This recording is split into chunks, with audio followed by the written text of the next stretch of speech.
Your opening and closing remarks are important.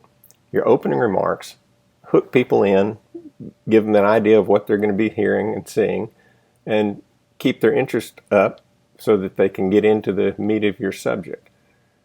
The closing remarks, hopefully, will get people to continue to think about what you're doing and be able to contact you if they have any questions. So even if you have to write them down, make sure you have good opening and closing statements. The other thing that you don't want to forget, and I'm going to put this right up front so I don't forget it, is to hit the record button. Now we're going to go in and walk through step by step some of the improvements that you can make as you go along. All right, what we're going to do today is we're going to cover some things that will help you get a really professional video. One of the first things we're going to talk about is camera positioning.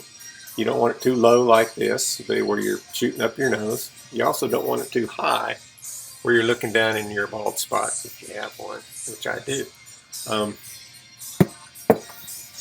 So what you want to try to do is have your eyes about 1/3 of the way up in the screen, and as close as you're comfortable with the camera to your face. I'm going to use the Dr. Lisa Zaglin trick and elevate my camera, and we'll see how it looks. I'm sitting too high. That's not going to work for us. I'm going to have to lower this down a little bit more. All right. Oh my gosh, that looks like it's about just in the right spot. I'm not quite centered on the screen, but we can fix that. Wow, cool. Notice my eyeballs are about 1/3 of the way from the top. My head's still in. And if I want to get closer, if we keep eye line right there, 1/3 of the way, we'll be okay. But we don't want our head cut off at the top either. You know, obviously there's some stuff missing here. The lighting is not very good. Now, if you're at home or your office, you may not have lights you can put all around simply to make your video well lit. But you can move around, turn on and off lights in the room you're in, and then look at the picture and see if you can eliminate any shadows and stuff like that. So I'm going to do my stuff right now. First, I'm going to move a light that's over here. There's that light. It's right over here. It's up above my head, aiming down at me just a little bit. And then I've got another light over here that will turn on, and it's getting better, I think, as we go along here. Still maybe a few little shadows, but better than it was. And you know, we're still about 1/3 of the way up here. One more light. Okay, I believe we have some fairly decent lighting going on here. I'll be right back. So now that we have semi-decent lighting here, let's work on the sound a little bit. I've been using the internal mic on my Mac, which is not bad, but I'm going to try these.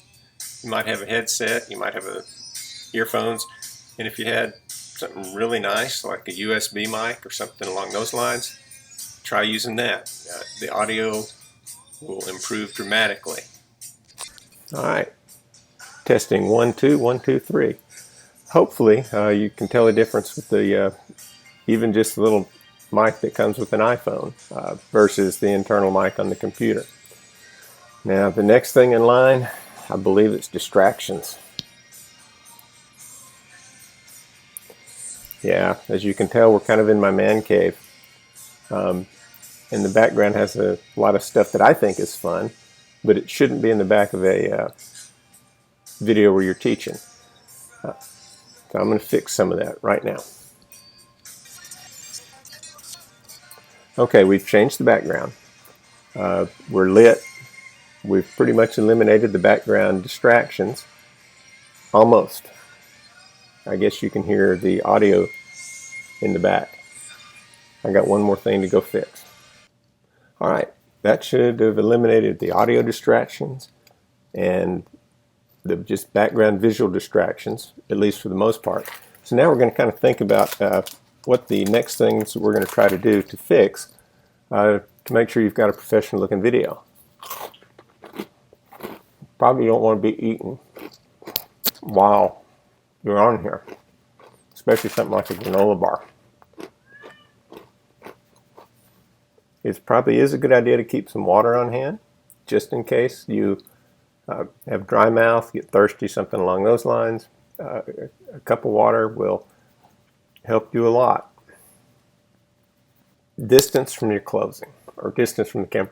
The closer you can get, usually the better, especially if you're simply being a talking head, and eyes and roughly 1/3 of the way up from the top of the window. Okay, one final thing is check yourself in the mirror. Make sure your hair's combed, your tie's on straight, your shirt's not wrinkled, that you're clean shaven, and that should just about wrap it up for everything that you could possibly need. Now, I appreciate your listening to this, and if you have any comments, please contact us at the TLC and let us know what you think and what we can do to do better. So it's time for me to wrap this up. I thank you very much for watching.